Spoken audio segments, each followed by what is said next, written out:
Təsəvvür edin, əlinizə borcla bağlı bir məhkəmə qərarı çatıb. Bilirəm, bu çox narahat edici bir an ola bilər, amma tələsik qərar verməyin, panikaya heç ehtiyac yoxdur. Çünki hüquqlarınızı bilmək sizi qoruyan ən güclü qalxandır.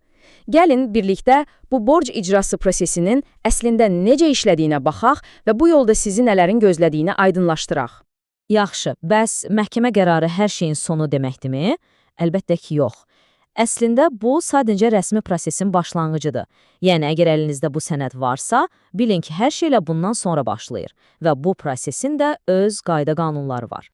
Və bütün bu proses məhz bu sənədlə, icra sənədi ilə başlayır. Gəlin belə deyək, bu sənəd borcun məcburi qaydada alınması üçün rəsmi start siqnalıdır. Bütün sonraki addımların hüquqi əsası da məhz bu sənəddir. Yaxşı, gəlin görək proses necə başlayır. Bunun üçün ilk addımlara və bu işdəki əsas fiqura, yəni əsas iştirakçıya diqqət yetirməliyik. Və prosesin əsas icraçısı ilə tanış olun. İcra məmuru.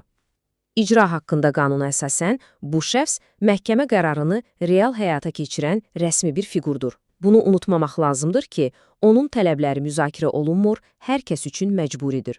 Baxın, proses başlayanda zaman sizin xeyrinizə işləyir, amma çox sürətlə. Bildirişi aldığınız andan etibarən borcu könüllü ödəmək üçün 10 günlük bir fürsətiniz olur. Bu 10 gün məsələni daha sərt tədbirlərə keçmədən həll etmək üçün sizin demək olar ki, qızıl pəncərənizdir. Əgər bu müddət bitərsə, onda artıq proses məcburi xarakter alır. Bəs yaxşı, o 10 günlük könüllü ödəmə müddətində borc bağlanmazsa nə olur?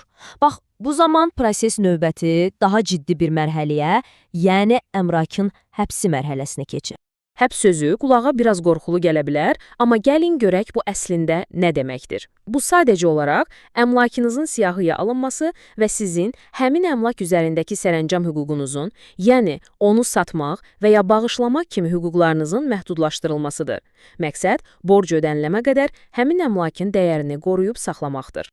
Yəni, bir başqa cür desək, əmlakın həbsi sizi cəzalandırmaq məqsədi daşımır, bu sadəcə borcun ödənilməsi üçün bir təminat vasitəsidir.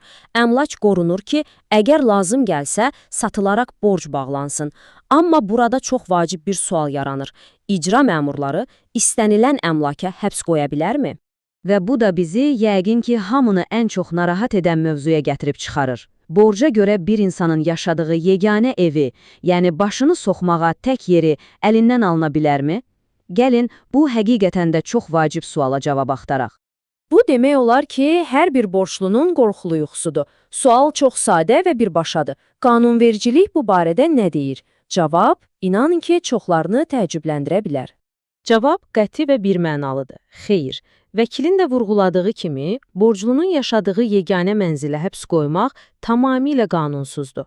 Bu, qanunun vətəndaşın fundamental yaşamaq hüququnu qorumaq üçün qoyduğu çox mühüm bir sərhəddir. Və bu qorunma sadəcə bir təcrübə deyil, bu birbaşa qanunun tələbidir.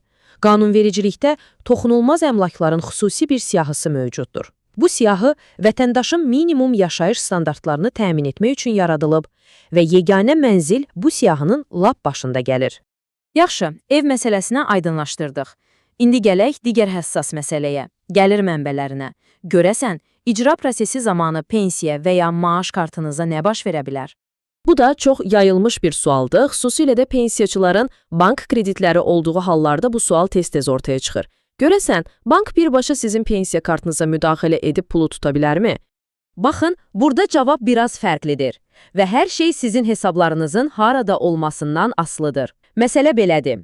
Əgər sizin pensiya kartınız və kredit borcunuz eyni bankdadırsa, o zaman bank adətən sizin imzaladığınız müqaviləyə əsaslanaraq pulu birbaşa tuta bilər. Amma kreditiniz bir bankda, pensiya kartınız isə tamam başqa bir bankdadırsa, o zaman bankın əli qolu bağlıdır. Pul tutmaq üçün mütləq şəkildə məhkəmə qərarı almalıdırlar. Amma bu hekayənin hamısı deyil. Hətta məhkəmə qərarı olsa belə, qanun sizin gəlirinizin tamamilə əlinizdən alınmasına icazə vermir. Qanunla müəyyən edilmiş çox kritik bir limit var, 50%. Yəni, sizin pensiyanızın və ya maaşınızın maksimum yarısı tutula bilər. Qalan 50% isə sizin minimum yaşayışınızı təmin etmək üçün toxunulmaz sayılır. Yaxşı, gəlin indi bütün bu danışdıqlarımızı bir yerə yığaq və sizin əsas müdafiə vasitələrinizi, yəni hüquqlarınızı bir daha nəzərdən keçirək. Deməli, gəlin yadda saxlayaq. Ən vacib məqamlar bunlardır. Sizin könüllü ödəmə üçün vaxtınız var. Yeganə eviniz toxunulmazdır. Pensiyanızın hamısının tutulmasının qarşısını alan çox ciddi məhdudiyyətlər var. Və ən əsası, siz hər zaman icra məmurunun qərarlarına etiraz edə və məhkəmədə öz hüquqlarınızı müdafiə edə bilərsiniz. Unutmayın ki, ən yaxşı müdafiə məlumatlı olmaqdır. Bu məlumatlar sizi çətin bir vəziyyətdə daha inamlı addımlar atmağa hazırlayır.